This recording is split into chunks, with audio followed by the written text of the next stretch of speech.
Hello team, welcome to another ATP Geopolitics video with myself, Jonathan MS Pitts. Ukraine War news update, extra, whatever you want to call it. Basically, my hits and losses video came out this morning and Andrew Perpetua, I just missed his loss stats and I wanted to clear this one out the way before tomorrow because, well, yeah, the timing will probably be all right for tomorrow because I've got to go and see my boy play rugby, etc, etc. So let's just go through the losses for today, and I think they're also, I'm going through this because they're quite significant too. So the combat asset losses, as you can see from these colours, from the turquoise at the top through the yellow, through olive, through to orange, if you compare those two, the Russians are lost maybe 5-1, 5 Russian losses to 1 Ukrainian loss, something like that. So really significant losses. And remember, this is on the back of, in the Kursk region, we had Slagkov, a Russian mill blogger, saying that the Russians are losing, or sorry, the Ukrainians are losing 30-1 of the Russian losses in equipment ratio there. So 30 Ukrainian losses to 1 Russian loss. And I was like, that is just not true. It isn't, not just a lie, it's a ridiculous lie. And the evidence points in the other direction, if anything. And actually today, although when I say the other direction, I mean, it's been pretty much a 1-to-1 combat asset losses recently. So you sort of, your tanks, your artillery tanks, infantry fighting vehicles, and APCs and MRAPs. Those kinds of categories have been either on parity or slightly in favour of the Ukrainians. Occasionally it goes the other way, but that's indicative of the Russians attacking in a large number of areas.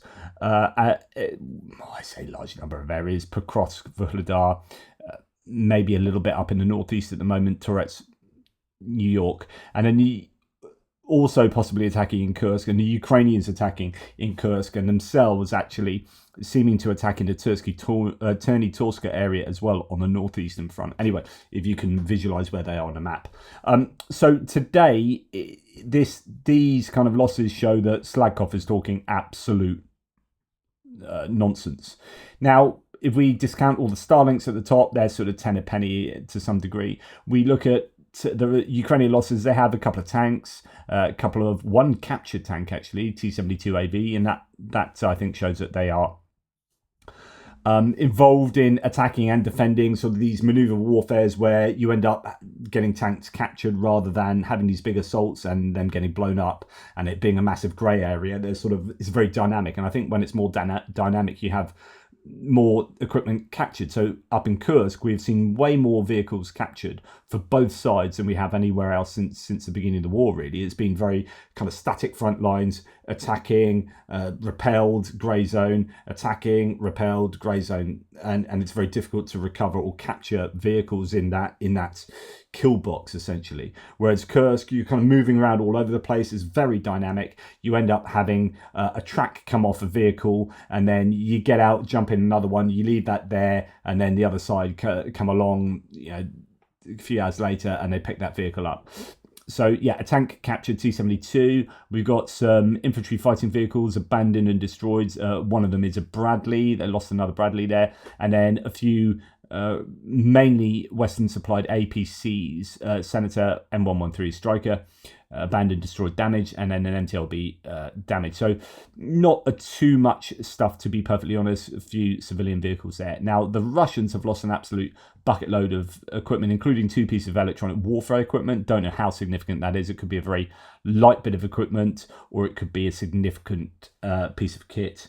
I haven't looked at the source material there. Now for tanks, we've got, interestingly, 6 tracked garden sheds on there. So those are the tanks that the Russians, well, actually 7, sorry, if you include that one at the top. So T-72B3, one with a mine roller, and also all the kind of corrugated iron or whatever, sheet iron plastered all over it to protect it from drones. And then you can get your troops underneath and treat it like an APC, possibly because the turret isn't working as well. And that's what we have seen. And usually when it's a track garden shed, you are unable to rotate the turret.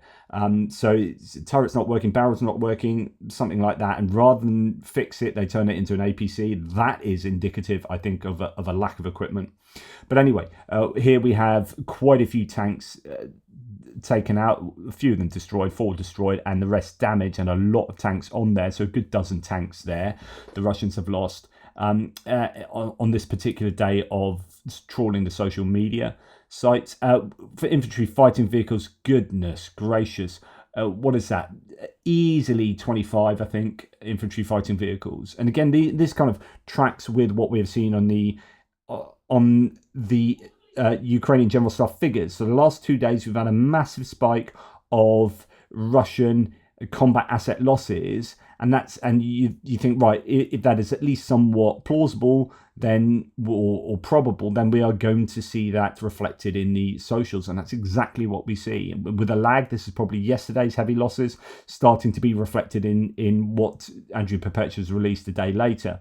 With the infantry fighting vehicles, a vast majority of these have been destroyed, so that's excellent news for the Ukrainians. The Russians aren't getting these back. They're unlikely to be recovered, unlikely to be used again, maybe recovered for scrap metal, but nothing really more than that, a few spare pieces. And that is a huge number of BMP2s, some BMP3s, and a number of BMP1s as well, the older variety, and then some BTRs as well. And then when it comes down to the APCs, 100% of them destroyed or abandoned. Tiger M's, MTLBs, BTR 80s, and then a bunch of ATVs, all-terrain vehicles, so your four-wheelers, your quads, and your golf buggies, and then a load of civilian vehicles, again, almost entirely destroyed. So when we look at the browns there, for the proportion of the losses, considering the number of losses for the Russians, they have lost an awful lot of equipment irretrievably. That is catastrophic losses of those vehicles. Tanks, a number of those are damaged. They may be used again, but otherwise, really bad day at the office, I think, for the Russians there, and the Ukrainians losing far fewer bits of kit. So this is very challenging. And when we saw the personnel losses as well for the Russians yesterday, as according to General Staff, 1,440 they listed this morning. That's very high losses, over double the daily average of IF or armored fighting vehicles, and over double the daily losses of tanks. So I'd expect to see a fairly problematic day tomorrow, unless it's anomalous. But to track with what we've seen today, we're going to see, I think, some fairly high losses like this on Andrew's sheets, either tomorrow or the day after.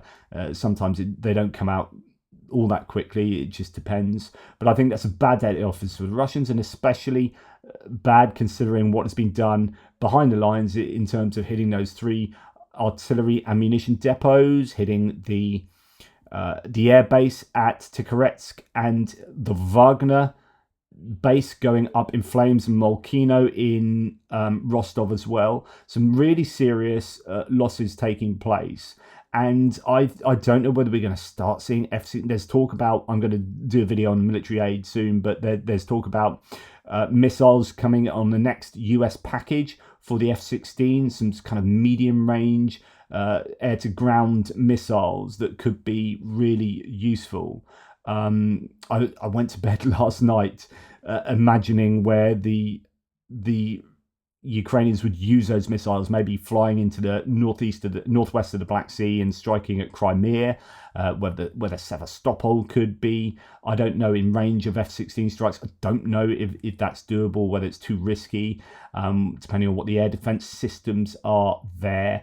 But anyway, I think there are elements of what's going on at the moment that I think look good for Ukraine. Yes, things are really tough, but actually, I just think if they can consistently fire drones and missiles like they have been over this last week at really high value targets within Russia, you will start getting a bit of, I think maybe a bit of popular kickback against the war if they find out about the scale of the destruction that's taking place well within Russia. But of course, the problem with that kind of situation is that I think, and I've explained this in what I call Putin's paradox, the better Ukraine do, the more likely it is Putin is going to do something crazy, because he's existentially linked to the outcome of this war, like he himself personally, in a way that Zelensky isn't.